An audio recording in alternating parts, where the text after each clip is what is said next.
strong, but you needed proof. You saw her bathing on the roof, her beauty in the moonlight overthrew you. She tied you to the kitchen chair. She broke your throne and cut your hair, and from your lips she drew hallelujah.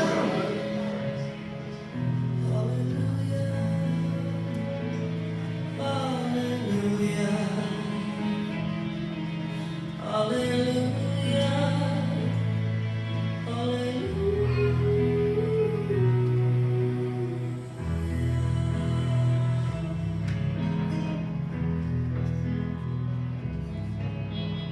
Baby, I've been here before. I've seen this room and I've walked the floor. Used to live alone before I knew you. But I've seen your flag on the marble arch. Our love is not a victory march. It's a cold and it's a broken hallelujah. Hallelujah.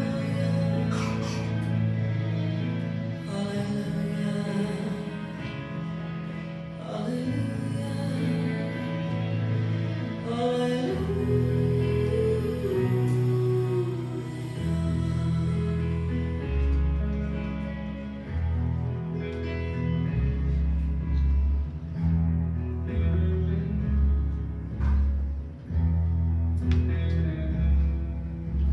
Maybe there's a God above, but all I've ever learned from love is how to shoot somebody who outdrew you. It's not a cry that you hear at night. It's not someone who's seen the light. It's a cold and broken hallelujah.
Family and friends, welcome this afternoon as we come together to remember and celebrate the life of Eunice, who died on Tuesday, May the 2nd.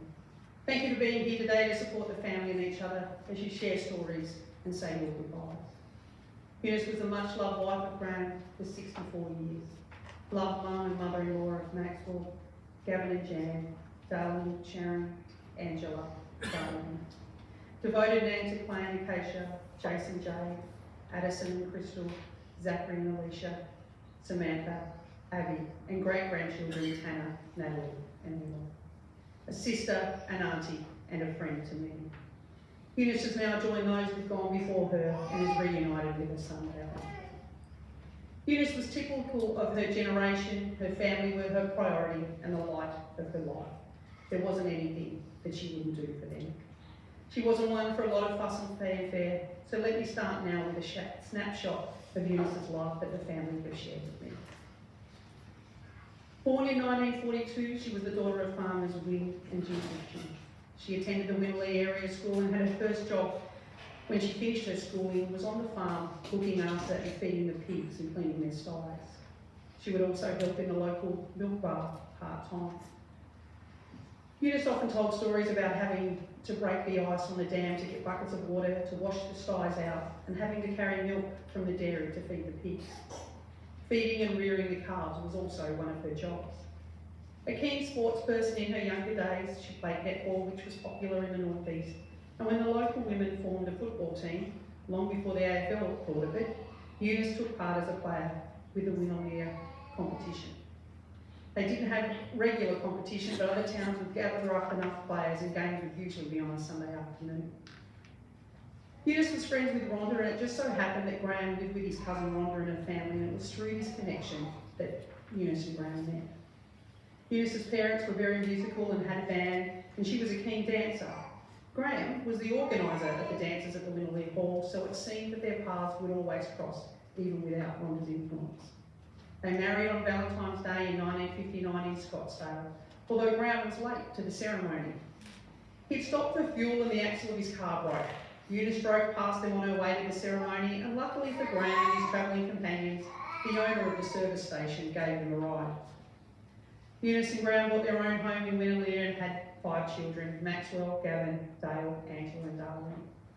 Graham started a junior football competition, and Eunice would take great interest in the young ones. They would often ring up during the week for a ride to footy, and on a Saturday morning she would present Graham with a list of those that needed to be collected on the way.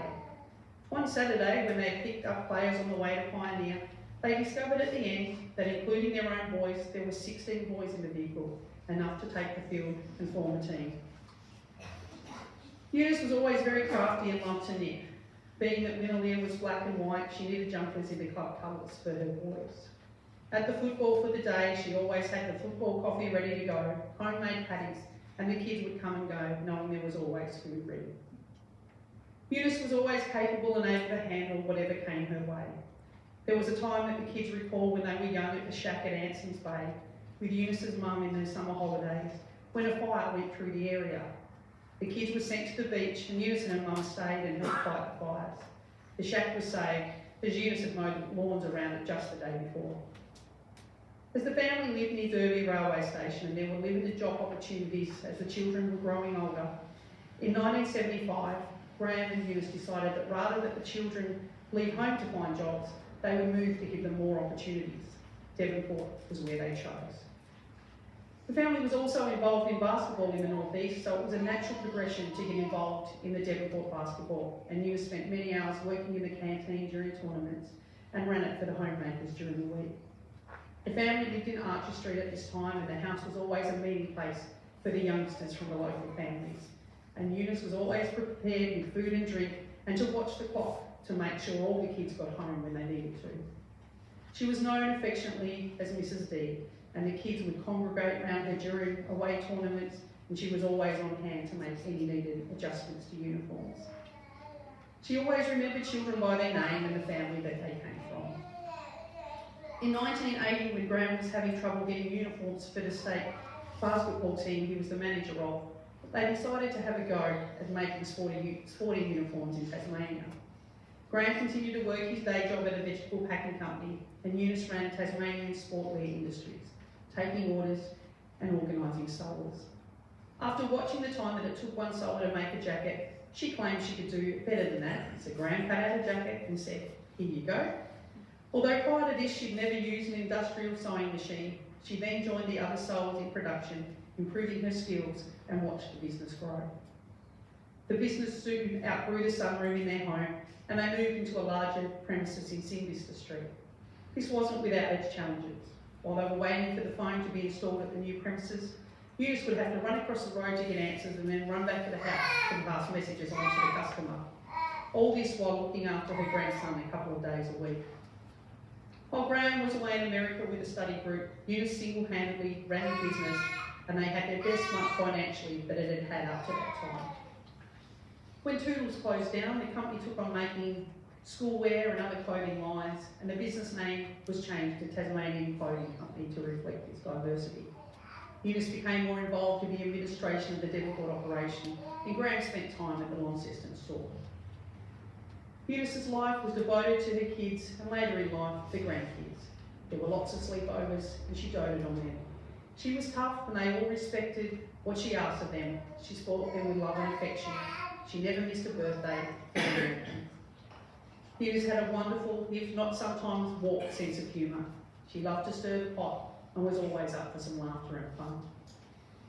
She loved her little dog Marley and of course her beloved Collingwood football player. Christmas was always a favourite time of the year. The family was responsible for starting the Christmas light displays in Archer Street when they lived there. She always decorated her own Christmas tree and won a prize from the council for it. She couldn't resist buying something Christmassy when she saw it. Eunice would start planning for next Christmas when the current one was still being celebrated. The displays that Graham and Eunice had for many years at their very own home, I know even I took my daughter to see when she was young. You could see the delight they had when the little ones enjoyed them so much. The last few years, Eunice's health has been on the decline, and although she wasn't actively involved in running the business, she was still a director and took an interest in what was happening. She had also developed a fear of hospitals after a hip operation with lots of infection and complications that followed. Although it is sad that Eunice is no longer with us, the family know that she's now out of pain and at peace. As we now watch Eunice's life in the following images, I hope that you're reminded of the times that you spent together and that these memories make you smile.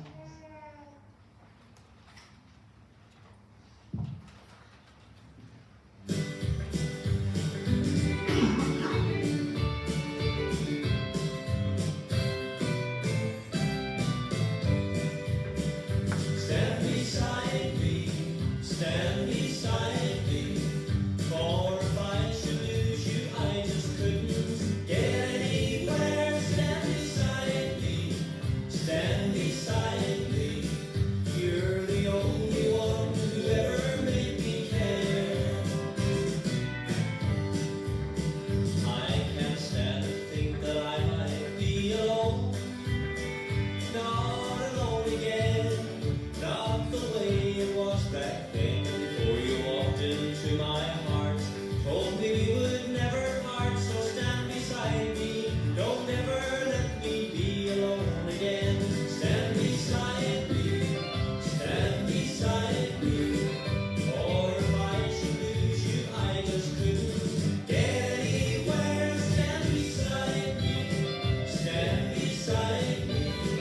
You're the only one who ever made me care.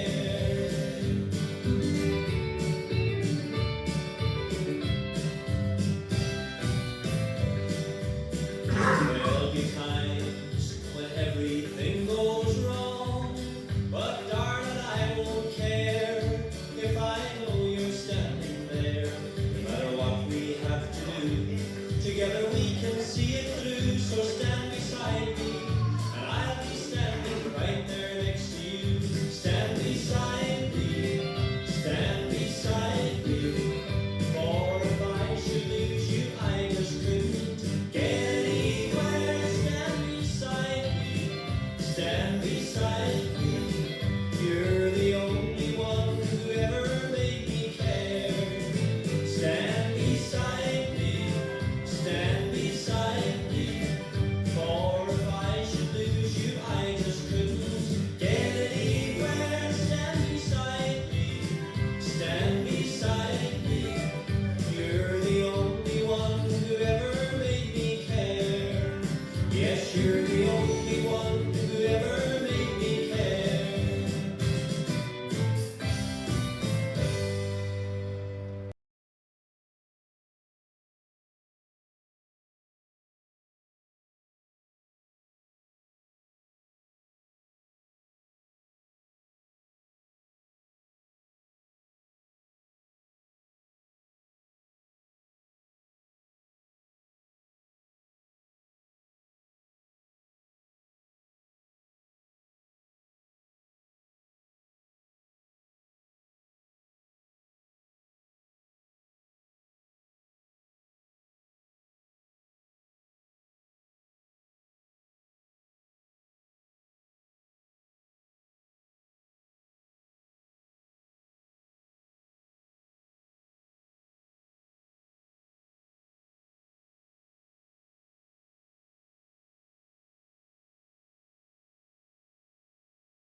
just like to share with you a couple of posts that were sent to Graham via Facebook. This one from Ted Boys.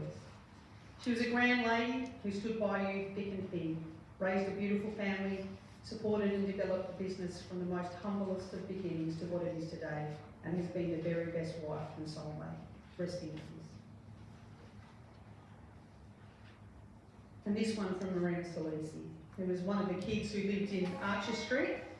I'm so sorry, Mr. D, you're in my thoughts today. Such a wonderful, strong woman. Wonderful memories I had growing up with you both, thinking of you and the family.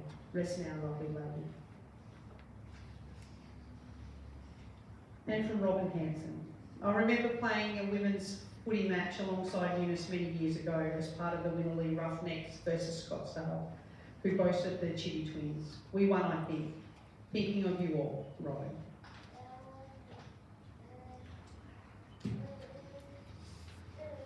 As we're now nearing the end of our time here together and prepare to say our final goodbyes to Eunice, I'd like to remind you all of the invitation to remain with the family, to share your own memories of times that you've spent together over the years, to have a drink and to toast Eunice's life.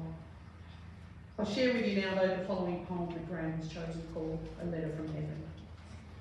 When tomorrow starts without me and I'm not there to see, if the sun should rise and find your eyes all filled with tears for me, I wish so much you wouldn't cry the way you did today, while thinking of the many things we didn't get to say. I know how much you love me, as much as I love you, and each time that you think of me, I know you'll miss me too. So when tomorrow starts without me, don't think we're far apart, but every time you think of me, I'm right here in your heart. And as we say our final goodbyes to Eunice, remember that even though she may be physically gone, she'll always be with you in your heart and in the memories and the stories that you share. Family and friends, if you're able, will you please stand?